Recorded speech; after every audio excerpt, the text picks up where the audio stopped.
കളമശ്ശേരിയിൽ മന്ത്രി പി രാജീവിന് വിജയ സാധ്യതയില്ലെന്ന് CPM വിലയിരുത്തൽ. 7000 വോട്ടിന് പിറകിലെന്ന് മണ്ഡലം കമ്മിറ്റിയുടെ കണക്ക്. തൃപ്പൂണിത്തുറയിൽ വിജയപ്രതീക്ഷ. തൃപ്പൂണിത്തുറ ഉൾപ്പെടെ ജില്ലയിൽ 6 സീറ്റിൽ ജയിക്കുമെന്നും വിലയിരുത്തൽ.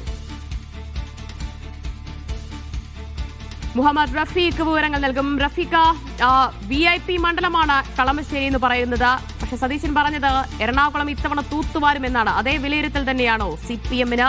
കളമശ്ശേരി ഇത്തവണ നഷ്ടപ്പെട്ടേക്കുമെന്നാണോ CPM-ഉം വിലയിരുത്തുന്നത്? ദിവ്യ, 2021 മന്ത്രി പി രാജീവ് 15,336 വോട്ടിന് വിജയിച്ച മണ്ഡലമാണ് കളമശ്ശേരി. പക്ഷെ അന്നത്തെ ചില പ്രത്യേക സാഹചര്യങ്ങളാണ് UDF അനുകൂല മണ്ഡലമായ കളമശ്ശേരിയിൽ പി രാജീവിനെ വിജയം ഉറപ്പാക്കിയത്. അന്ന് മുസ്ലിം ലീഗിന് ഉള്ളിലെ പ്രശ്നങ്ങളും കോൺഗ്രസും ലീഗും തമ്മിലുള്ള പ്രശ്നങ്ങളും എല്ലാം കൂടിയാണ് രാജീവിനെ അന്ന് ഈ പറയുന്ന 15,000 മുകളിലുള്ള വലിയ ഭൂരിപക്ഷത്തിലേക്ക് എത്തിച്ചത്. ആ ഭൂരിപക്ഷം ഇത്ര ഉണ്ടാവില്ല എന്നുള്ള നേരത്തെ തന്നെ കണക്കൂട്ടുണ്ടായിരുന്നു. പക്ഷേ ഇപ്പോൾ ഏറ്റവും ഒടുവിലായി പുറത്തു വന്ന രാജീവ് പരാജയപ്പെടാൻ സാധ്യതയുണ്ടെന്നാണ്. ഒരേ സമയം തന്നെ മുസ്ലിം ലീഗിലെയും കോൺഗ്രസിലെയും പ്രശ്നങ്ങൾ പരിഹരിക്കപ്പെടുകയും ആ വോട്ടുകളെല്ലാം മുസ്ലിം ലീഗിലെ അബ്ദുൽ ഗഫൂറിന് തിരിച്ചുകിട്ടുകയും മന്ത്രി VK ഇബ്രാഹിം കുഞ്ഞ് അടുത്തിടെ മരണപ്പെട്ടിരുന്നു. അദ്ദേഹം മരണപ്പെട്ട ശേഷം തെരഞ്ഞെടുപ്പ് നടക്കുന്നത്, മുൻമന്ത്രി VK ഇബ്രാഹിം കുഞ്ഞ്. അപ്പൊ VK ഇബ്രാഹിം കുഞ്ഞ് കളമശ്ശേരിക്ക് വേണ്ടി ഒരുപാട് കാര്യങ്ങൾ ചെയ്തിരുന്നു. അതിന്റെ ഒരു സഹതാപ വോട്ടുകൾ രീതിയിലും അബ്ദുൽ ഗഫൂറിന് ലഭിക്കും എന്നുള്ള കണക്കൂട്ടലുണ്ട്.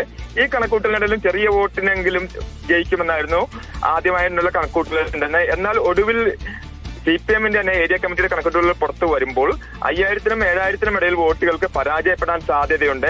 ന്യൂനപക്ഷ വോട്ടുകളുടെ ഏകീകരണം നടന്നയാൽ തീർച്ചയായും പരാജയപ്പെടും എന്നാണ് CPM-ന്റെ തന്നെ വിലയിരുത്തൽ വരുന്നത്. ഇതോടൊപ്പം തന്നെ ഇത് ഒരു പരമ്പരാഗതമായി UDF മണ്ഡലമാണ്.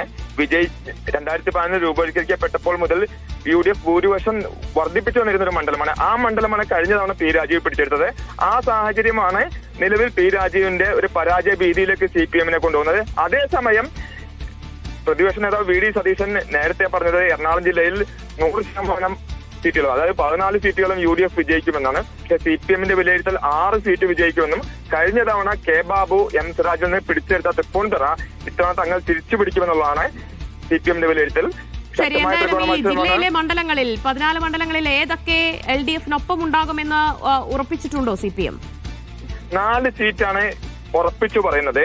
ഒന്ന് കൊച്ചിയാണ്. DCC പ്രസിഡന്റ് മുഹമ്മദ് ഷിയാസ് കോൺഗ്രസ് സ്ഥാനാർത്ഥി. നിലവിലെ MLA തന്നെ അവിടെ വിജയിക്കും എന്നുള്ള കാൽക്കുലേഷനാണ് ഇപ്പോൾ CPM-നുള്ളത്. അതുപോലെ തന്നെ വൈപ്പിൻ മണ്ഡലത്തിൽ നിന്ന് ഉണ്ണികൃഷ്ണൻ തൃപ്പൂണിത്തുറക്ക് മാറിയിരുന്നു. വൈപ്പിൻ മണ്ഡലത്തിൽ MP ഷൈനിയും തൃപ്പൂണിത്തുറയിൽ ഉണ്ണികൃഷ്ണനും ജയിക്കും എന്നുള്ള വിലയിരുത്തലാണ് ഇപ്പോൾ CPM-നുള്ളത്. ഇതോടൊപ്പം തന്നെ കോതമംഗലവുമാണ് അവർ ഷുവറായിട്ട് പ്രതീക്ഷിക്കുന്നത്. അതേസമയം തന്നെ പെരുമ്പാവൂരിലുള്ള പ്രശ്നങ്ങൾ പെരുമ്പാവൂർ സീറ്റ് ചിലപ്പോൾ കിട്ടിയേക്കാം എന്നുള്ള കാൽക്കുലേഷനാണ് CPM-നുള്ളത്. അല്ല, ഈ ഒരു വെല്ലുവിളി കളമശ്ശേരിയിൽ ഉണ്ടാകും എന്ന് നേരത്തെ തന്നെ CPM കണക്കൂട്ടിയിരുന്നില്ലേ റഫീഖ്? അപ്പോൾ അതിനനുസരിച്ചുള്ള പ്രചാരണവും PR വർക്കും ഒക്കെ അവിടെ നടത്തിയിരുന്നല്ലോ. എറണാകുളം ജില്ലയിൽ ഏറ്റവും ശക്തമായ പ്രചാരണം നടന്ന മണ്ഡലങ്ങളിലൊന്നാണ് കളമശ്ശേരി. മന്ത്രി പി രാജീവ് മണ്ഡലത്തിൽ തന്നെ തുടർന്നുകൊണ്ടും അതുപോലെ തന്നെ എല്ലാ ദിവസവും വ്യത്യസ്ത തരത്തിലുള്ള SFI മുതൽ ഉള്ള പാർട്ടിയുടെ ഏറ്റവും മുതിർന്ന നേതാക്കൾ വരെ, അതുപോലെ കലാകാരന്മാർ അടക്കമുള്ള എല്ലാവരെയും പങ്കെടുപ്പിച്ചിട്ടുണ്ട്. തുടർച്ചയായി എല്ലാ ദിവസവും ശക്തമായ പ്രചാരണമാണ് നടന്നത്.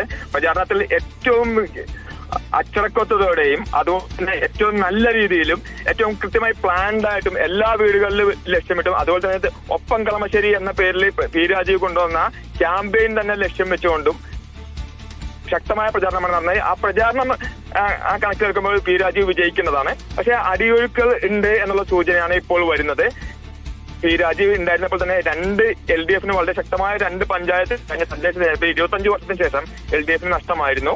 ഇത്തരം ചില സംഭവങ്ങൾ കൂടി ഈ അടിയൊഴുക്കളുടെ സൂചനകളാണ് ഇപ്പോൾ പി രാജീവിനെ തിരിച്ചടിയായി മാറുന്നത് എന്നാണ് CPM-ന്റെ വിലയിരുത്തൽ. അതേസമയം പൊതുവിൽ UDF പോലും അത്ര ഉറപ്പ് പറയുന്നില്ല. മുസ്ലിം ലീഗിന് തന്നെ 25 സീറ്റുകളിലാണ് മുസ്ലിം ലീഗ് കളമശ്ശേരി ഉൾപ്പെടുത്തിയിട്ടുള്ളത്.